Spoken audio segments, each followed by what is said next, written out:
Questo programma è offerto da Despar, Eurospar, Interspar. Da 60 anni, il valore della scelta.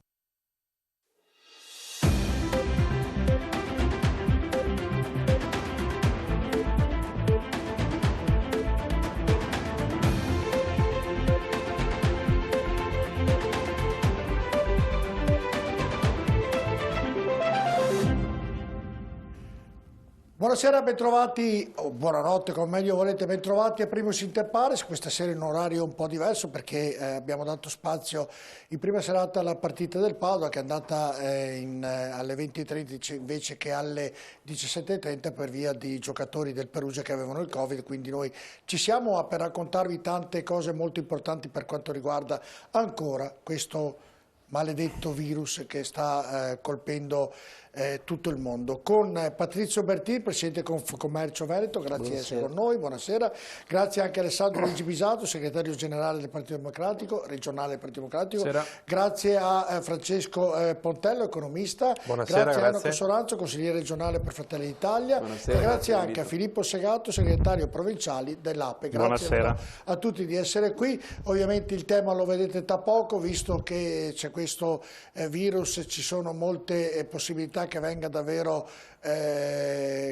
chiuse davvero tutte le attività e quindi ovviamente le varie categorie attendono e aspettano dal governo che arrivano i soldi e noi il titolo abbiamo messo arriveranno questi soldi, ne parleremo in questa puntata, avremo collegato poi tra l'altro anche il professor Palù che ci spiega di questo vaccino che dovrebbe arrivare in Italia con 60 milioni di dosi, però bisogna tenerlo in temperatura sotto i 70 gradi, insomma è una bella notizia, però ce ne sono tante altre per il momento che non sono belle, cercheremo di capire di più in questa trasmissione. Prima però andiamo con i dati della giornata che sono davvero molto preoccupanti. Eccoli qui, vedete i casi positivi sono più 3.000 di ieri, cioè i totali, scusate, i positivi più quasi 2.000, i negativizzati più 1.051, i ricoverati più 77, in terapia intensiva più 6 e guardate i deceduti nel Veneto 45, davvero un numero impressionante, un numero che qualcuno continua a dire ma è un'influenza, sarà quel che sarà, però i numeri sono questi, poi ognuno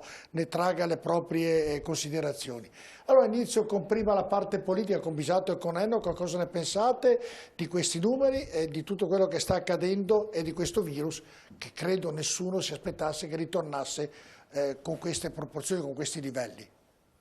Che bisogna stare attentissimi, che bisogna avere tanta responsabilità, che probabilmente, come dire, questa seconda fase soprattutto preoccupa perché c'è una dissociazione pubblica anche da parte di un po' di tutti tra quello che succede dentro gli ospedali e quello che apparentemente noi pensiamo che succeda fuori.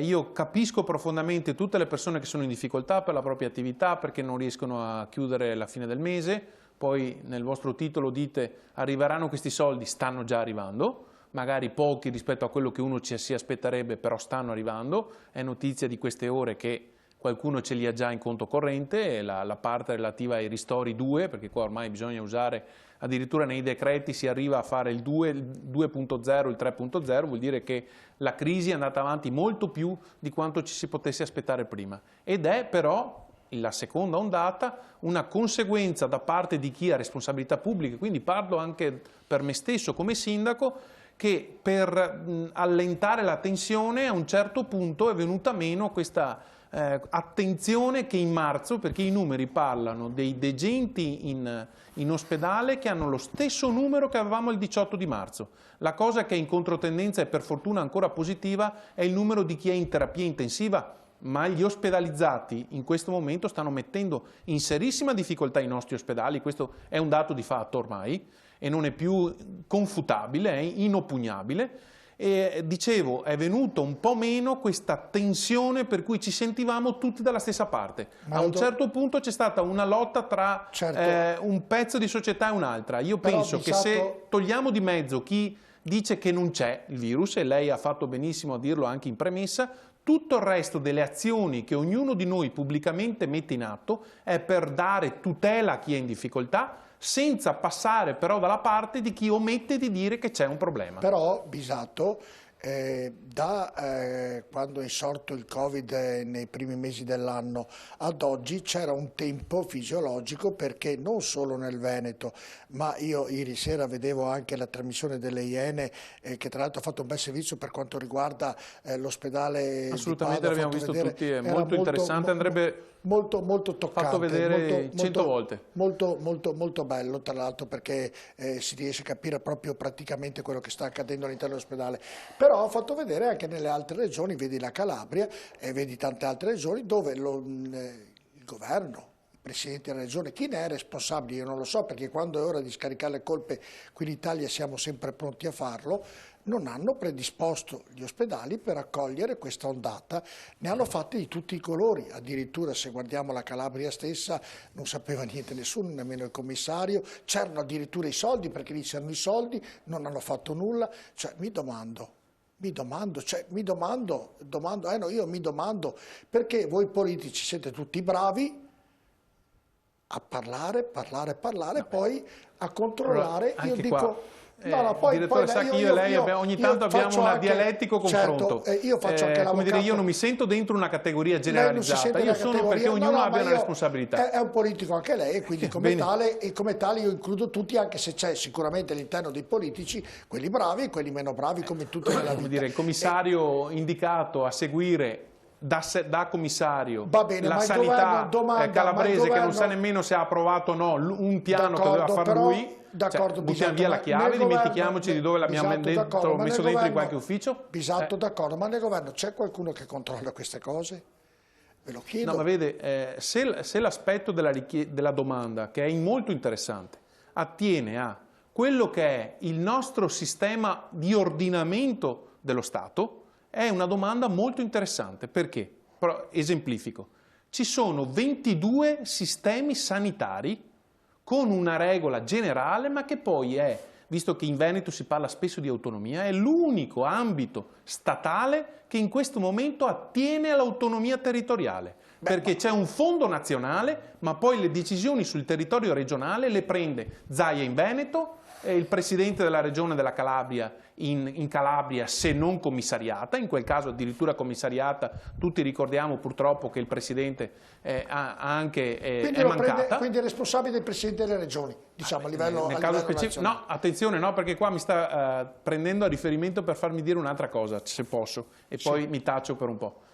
Però il sistema è andato anche in cortocircuito, perché non si può accettare che quando una cosa funziona è merito del governatore della regione e quando non funziona è colpa dello Stato. Perché ci sono state almeno 4 fasi in cui se si chiudeva in anticipo era merito di chi chiudeva, se si allargava prima era colpa dell'altro, cioè qua bisogna che ci mettiamo ordine all'ordinamento. Bisato, le chiedo davvero tutti di essere un po' più brevi in modo che interveniate tutti nel senso che con la lo domanda stesso era... tempo. Ha ragione che lei, però è anche vero che lo Stato è in questo frangente, in questo passaggio, nella sanità ha ragione lei, però nella scuola è prepotentemente compito dello Stato, e abbiamo visto quello che è successo, abbiamo messo i banchi con le rotelle e poi le scuole chiudono, hanno fatto fare tanti investimenti ai vari privati per sistemare le proprie aziende e poi le chiudono, ne hanno fatto poi tutti i colori, Bisato. Però, senza una programmazione precisa, sapendo, perché la cosa è molto grave, sapendo che questo virus, a detta di tutti,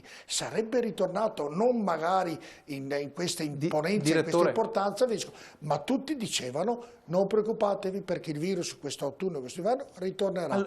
Noi pensavamo, ma chi se ne frega, mi scusi la parola. In studio ci sono delle categorie, poi non voglio togliere la parola agli altri interlocutori, a maggior ragione al consigliere regionale, visto che sembra che in questo momento stia parlando solo io, ma dopo per un po' mi pare di essere... Bisato, siccome deve andare prima, lo faccio per tenerlo di più dopo. Va bene, se è per quello allora convengo. Sì. Ci sono delle rappresentate, ci sono i rappresentanti di alcune categorie dei mondi che sono più coinvolti dalla pandemia, perché lei stesso ha portato in campo l'indicazione di dire organizzatevi, fate degli investimenti e poi per un po' potete rimanere aperti.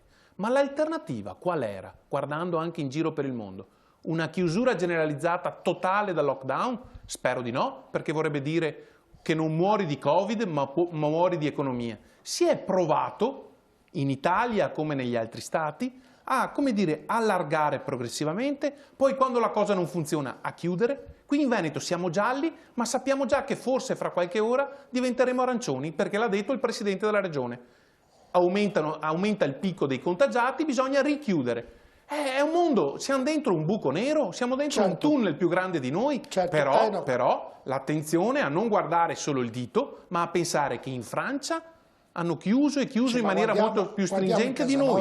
In Spagna anche, in Germania sono in pre-lockdown. Però lei quando mi fa questi paragoni, mi faccia i paragoni anche poi, quando parleremo di soldi, cosa fanno in Francia, cosa fanno in Germania, perché il paragone mi sta bene quello che sta facendo sotto un profilo sanitario, poi me lo faccia lo stesso paragone anche sotto un profilo economico di finanziamento alle varie aziende che oggi sono in difficoltà. E allora sono d'accordo con lei. Poi le risorse oggi sono arrivate. Lei poi magari svierà questa mia provocazione. Enoch. Partiamo dall'ultima. No, partiamo dalla sanità, poi avremo modo di parlare. E andiamo a salire. Gli interventi economici, la manovra nell'Italia è diciamo, davanti solo alla Spagna e dietro tutto il resto d'Europa. Quindi la classifica è chiara, con un differenziale, un delta molto importante, lo era anche a marzo. Nel settore turistico poi non ne parliamo, ha una differenza diciamo, incredibile di aiuti. Nei tempi e nella dimensione dell'aiuto economico finanziario. La verità è che purtroppo io mi trovo molto d'accordo con la riflessione del direttore. Intanto chiariamo, la normativa è vero che la legge delega della sanità viene data, è una delega alle regioni, ma è anche vero che lo Stato per Costituzione si riserva la potestà di intervenire nel momento in cui la regione non attiva le procedure delegate. Per fortuna. Quindi se c'è una regione, come da qualche parte in altre parti d'Italia, differentemente dal Veneto, dove gli investimenti e il potenziamento delle strutture sanitarie non è avvenuto, lo Stato doveva commissariare, intervenire e potenziarle. E arriviamo a un punto. Sapevamo tutti, lo sapeva chiunque, è l'unica cosa che chiunque aveva compreso, perché tutta la parte diciamo, scientifica la lasciamo a chi dovere, perché non ci entriamo, ma la parte politica ha il dovere, e lo sa bene anche il collega Bisatto, di fare la sintesi tra quello che è un'emergenza sanitaria e l'emergenza economica. Non si sostituisce a fare la parte scientifica. Sapevamo che sarebbe arrivata l'ondata in autunno. Ci siamo fatti trovare in ritardo sulle scuole, siamo arrivati in ritardo sui trasporti, siamo arrivati in ritardo nel prendere provvedimenti sulle piazze, perché quest'estate non possiamo nasconderci sapendo chi aveva un osservatorio importante di quello che sarebbe accaduto, magari nella velocità e non nei numeri, certamente, ma sapeva comunque che cosa stava per arrivare e certamente c'era questa. L'unica differenza, direttore, è che si aspettava questa ondata diciamo, a dicembre, novembre-dicembre, anziché settembre-ottobre. È in accelerazione. Ma perché è in accelerazione nei nostri territori? È in accelerazione perché? Perché nel momento in cui noi chiediamo ai istituti professionali, alle scuole, alle aziende, alle imprese, ai negozianti, a tutti di attivare protocolli sanitari di sanificazione, di prevenzione, di monitoraggio e poi, facciamo un esempio di una scuola, abbiamo gli autobus che erano stipati dove di fatto è accaduto di tutto, quando abbiamo riattivato le scuole, abbiamo chiesto investimenti importanti aggravando la situazione di scuole, strutture e imprese in loco, per poi far arrivare lì ondate di persone che nel corso delle 2 ore prima si sono miscelate come... Allora, per poi arrivare a cosa? A fare il provvedimento in ritardo ancora una volta, perché è arrivato in ritardo. Ora, non nascondiamoci dietro un dito, il problema è serio. Ancora una volta perché è un governo che, io dico appunto il dito, perché se oggi il Veneto sta affrontando, ci sono quei numeri nei reparti e non nelle terapie intensive, è perché c'è qualcuno che ha pensato bene di fare il magazzino del plasma, cosa che non è successo in tutta Italia ma solo in Veneto, che si chiama Luca Zaia, e ha fatto il magazzino del plasma contro tutti e tutti e ha una giacenza, una riserva, cosa che non hanno fatto tutti in Italia, tutte le regioni, per fare un esempio. E questo consente, come la chiama lui l'artiglieria pesante, di farci fronte.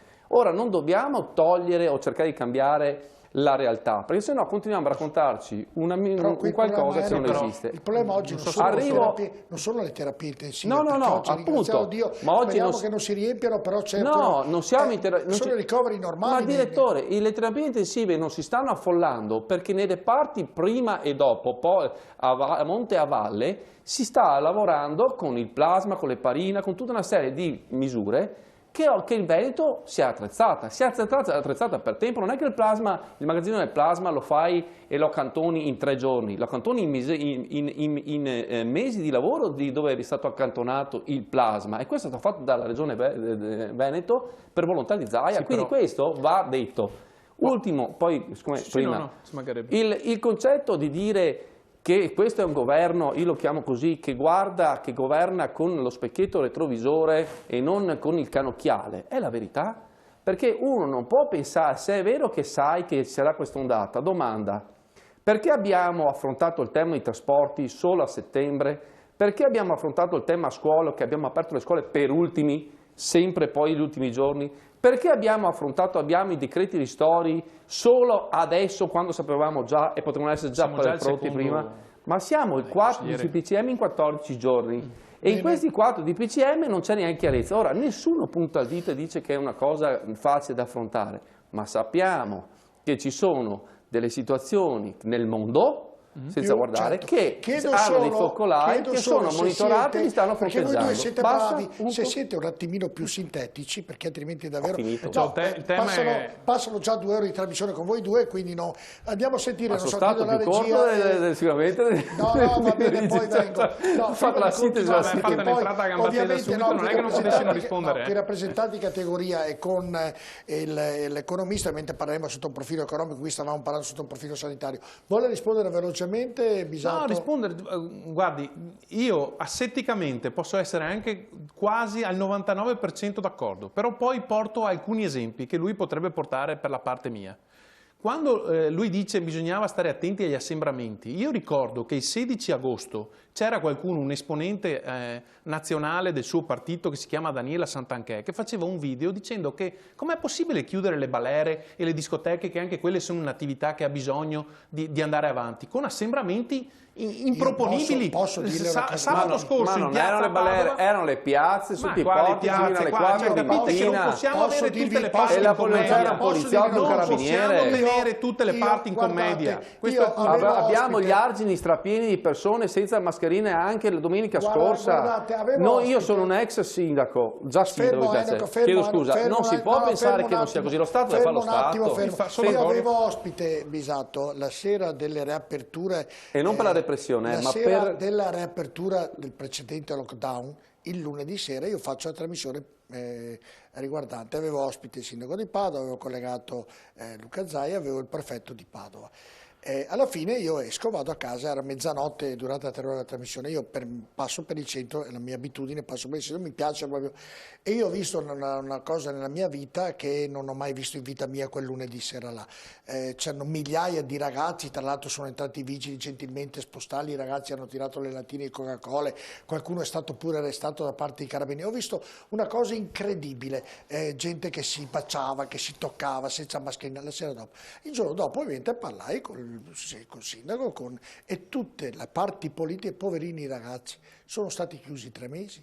Bisogna pure che anche loro lasciarli vivere, anzi bisogna ringraziarli, ma dico tutte le parti sto dicendo che tutti tengono tutte le parti in commedia. No, io le garantisco, tutte le parti politiche, dal Presidente della Regione, il Sindaco di Padova, tutti hanno detto, ma poverini, sono stati chiusi per 3 mesi, dobbiamo lasciare ancora loro la libertà, sono stati quelli che si sono sacrificati più di tutti, tutto giusto, però io ho visto quella sera qualcosa di indecente, sono andato a casa molto arrabbiato con mia moglie, gliel'ho detto, era 00:30, volevo riprendere col telefonino, ho detto se riprendo qui mi ammazzano, perché sanno che parecchi mi conoscevano magari perché sono un giornalista, quindi non l'ho fatto. Ma in quei giorni il concetto è che però tutte le parti politiche, concludo Bisato, tutte in generale, hanno sempre usato dei termini di giustificazione, ecco la parola giusta, nei confronti di ragazzi, perché poverini sono quelli che hanno sofferto di più nel periodo di lockdown, direttore, e sono quelli che... In realtà, se ci dicessimo tutti per onestà intellettuale, tornassimo con la mente a quelle ore là, a quei giorni là, visto che ognuno per proprio ambito ha una responsabilità. Il direttore dell'APE sa che aveva la tensione delle proprie associazioni, dei propri esercenti, che chiedevano, dopo il blocco totale che c'è stato, fammi vivere un po'. La stessa cosa i commercianti, se la politica è vissuta responsabilmente da tutti, tutti siamo in grado di dire che abbiamo modulato le chiusure, le riaperture e adesso le chiusure, perché abbiamo delle spinte ideali e delle associazioni di categoria di un certo punto. Ma no, in 3 parole. Se invece vogliamo buttarla, che c'è qualcuno di bravo e qualcuno che è meno bravo, non è questo non mi sta più tavolo. bene, perché anche il presidente della regione ha fatto ha modulato col tuning. 3 parole in croce. Parole. Nessuno, io non sto dicendo e mai dirò, io sono un esercente commerciante, non si sta dicendo che si doveva chiudere. Si sta dicendo, e lo dico chiaramente, che io sono sempre stato mai per la repressione, ma per un'azione di sicuramente presidio con l'invito a prestare attenzione. Io mi sarei aspettato e avrei incitato di mandare la polizia municipale, i carabinieri, con la volante lì, e sarei stato come all'inizio, alla fine di un argine, a dire a tutti, man mano che passava qualcuno, dire: mi scusi, come fa un buon esercente? Mi scusi, deve rimettere la mascherina, mi scusi, la invito. Io c'ero quella momento, sera. scusi, mi lasci finire però, perché non posso. Però per precisare, non riesco a finirlo. Io c'ero quella sera, c'erano la polizia, ma non ho capito, io, e la polizia mi scusi, gentilmente, direttore, ma mi lasci finire un attimo. La lascio finire, però le do un materiale in più. Correttamente la polizia municipale, onde evitare di creare del malessere anche fisiologico, è andata educatamente a dire: dovete mettere la mascherina, mantenere la distanza, e questi li tiravano dietro. Ma guardi, direttore, mi scusi, birra. Mi lasci finire, perché sennò stiamo facendo la stessa cosa. Lo so benissimo, ma le forze di polizia vanno premiate, sono degli eroi, sono in trincea della strada. Il concetto è diverso, che noi dovevamo stare lì con la polizia, come è successo in tante altre situazioni, anche allo stadio, mi scusi. C'erano 2000 no, persone. Un attimo, ma guardi, intanto ci sono 2000 persone, bisogna prevedere prima che non ci sia un assembramento di 2000 persone, magari, che è più difficile. Era libero. Momento, mi scusi un attimo. La seconda considerazione è: sì, stiamo là, prendendoci le lattine, se vogliamo, ma continuando a invitare al massimo ad essere lì, a invitare a tenere sulla mascherina, a tenere le distanze, come fanno tutti i commercianti e gli esercenti che sono stati lasciati lì in mezzo a fare questo lavoro. Come lo faceva l'esercente e il commerciante, lo fanno tutti i giorni la polizia, e noi dovevamo stare lì fino a quando andavano a casa a insistere giorno per giorno, invitarli a alzare la minestrina e stare lontano. Certo, arrivavano le lattine, arrivavano le bottiglie, arrivava quello che era, ma noi dovevamo stare lì. Lo Stato deve stare lì. Allora io andiamo in pubblicità, poi non voglio mica, non entro nel tema, io dico questa cosa perché ero presente. Voi parlate, io ero lì, ma proprio in piazza ero lì, e quindi vi dico quello che ho visto quella sera. Potrei dire che c'ero anch'io. Ecco, allora se c'era anche lei non può smentirmi. C'erano 2000 persone nelle piazze ed era impossibile, c'erano delle pattuglie di polizia e dei vigili e ma nessuno sta dicendo questo. La pattuglia di carabinieri hanno preso uno, l'hanno messo nel bar dell'angolo di Piazza dei Signori, e qui l'hanno preso, l'hanno messo per terra, l'hanno arrestato. Non si potevano arrestare 2000 persone. Ma nessuno può, non ho parlato di repressione, ho parlato che lei mi spieghi perché non c'è una, scusi, non c'è, lungo gli argini domenica scorsa non c'era una volante che potesse invitare i cittadini a tenere la... Perché non mettiamo invece sul piatto della bilancia un dobbiamo po' colpevolizzare per forza il cittadino l'esercente. Non mettiamo sul piatto della bilancia invece, oltre che quello che dice lei, e ci vuole ovviamente un controllo, anche un po' di educazione familiare. Ma questo è pacifico, questo è chiaro, possiamo mettere in considerazione educazione civica, e vedrà che magari troviamo una soluzione tutti quanti. A tra poco.